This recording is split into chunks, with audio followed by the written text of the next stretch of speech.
এই রহস্যময় পৃথিবীতে এমন কিছু জায়গা আছে যেখানকার অলৌকিকতা আজও মানুষকে চমকে দিতে পারে। হিন্দু ধর্মের সবচেয়ে প্রধান মহাকাব্য রামায়ণে উল্লেখিত জায়গাগুলি যে বর্তমানেও থাকতে পারে এটা অনেকের চিন্তার বাইরে। কিন্তু আপনি জানলে হয়তো অবাক হবেন যে কানপুরের একটি বিশেষ স্থানে পাওয়া গেল সেই জায়গা। এই রহস্যের মায়াজাল আজও মানুষকে চিন্তায় ফেলতে পারে। সকলকে আমাদের চ্যানেল পুরাণ কথায় স্বাগত। আজকে আমাদের আলোচ্য বিষয় দেবী সীতার পাতাল প্রবেশের চিহ্ন। আর আপনি যদি আমাদের চ্যানেলটা এখনও সাবস্ক্রাইব না করে থাকেন তাহলে এক্ষুনি করে নিন, কারণ আমরা প্রতি সপ্তাহে এইরকমই আকর্ষণীয় ভিডিও এনে থাকি। উত্তরপ্রদেশের কানপুর জেলায় গঙ্গা নদীর তীরে অবস্থিত একটি বিশেষ শহর বিঠুর। এই স্থান ধর্ম এবং ঐতিহাসিকতার সংমিশ্রণ। হিন্দু শাস্ত্র মতে এই স্থানে জন্ম হয়েছিল শ্রী রামচন্দ্রের দুই পুত্র লব এবং কুশের। জানা যায় যে প্রথম থেকেই এই শহর অত্যন্ত শান্ত। এখানকার সবচেয়ে দর্শনীয় স্থানগুলোর মধ্যে রয়েছে মহর্ষি বাল্মীকির আশ্রম। শ্রীরামের আদেশে এখানেই দেবী সীতাকে রেখে গিয়েছিলেন লক্ষ্মণ। এই স্থানে রামায়ণ রচনা করেছিলেন মহারিষি বাল্মীকি। এছাড়াও রয়েছে ব্রহ্মবর্ত ঘাট। এই স্থানে ব্রহ্মা ধ্যানে মগ্ন হয়েছিলেন। পরবর্তী সময়ে তিনি এক শিবলিঙ্গ প্রতিষ্ঠা করেন, যা ব্রহ্মেশ্বর মহাদেব নামে প্রসিদ্ধ।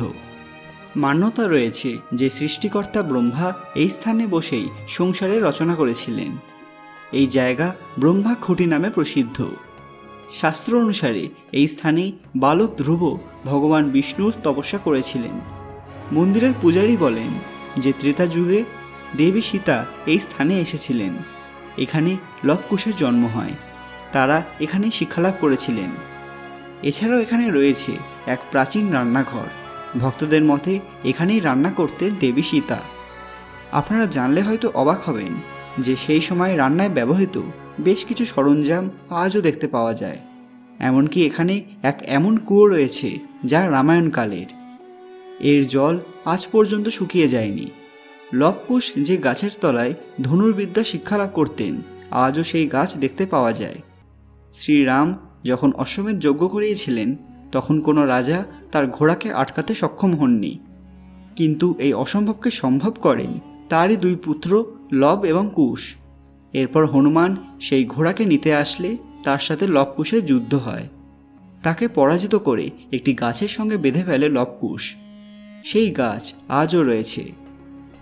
রামায়ণের অন্তিম পর্বে যখন শ্রীরাম দেবী সীতাকে নিতে এসেছিলেন তখন সীতা তার সাথে না গিয়ে পাতাল প্রবেশের সিদ্ধান্ত নেন।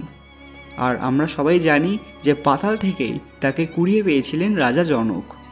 সীতাকে হারিয়ে শ্রীরাম শোকে কাতর হয়ে পড়েছিলেন। ফলে এই স্থানের সঙ্গে এক আলাদা অনুভূতি কাজ করে। উত্তরপ্রদেশের প্রখ্যাত এই তীর্থস্থানে রয়েছে আরও অনেক প্রাচীন মন্দির, যেমন রাম জানকী মন্দির, লবকুশ মন্দির, সাই বাবা মন্দির ইত্যাদি। তবে মূলত দেবী সীতার স্মৃতিচিহ্নকে দেখতেই এই স্থানে দূর দূরান্ত থেকে বহু মানুষ এসে থাকেন। তো কেমন লাগলো আজকের ভিডিওটি?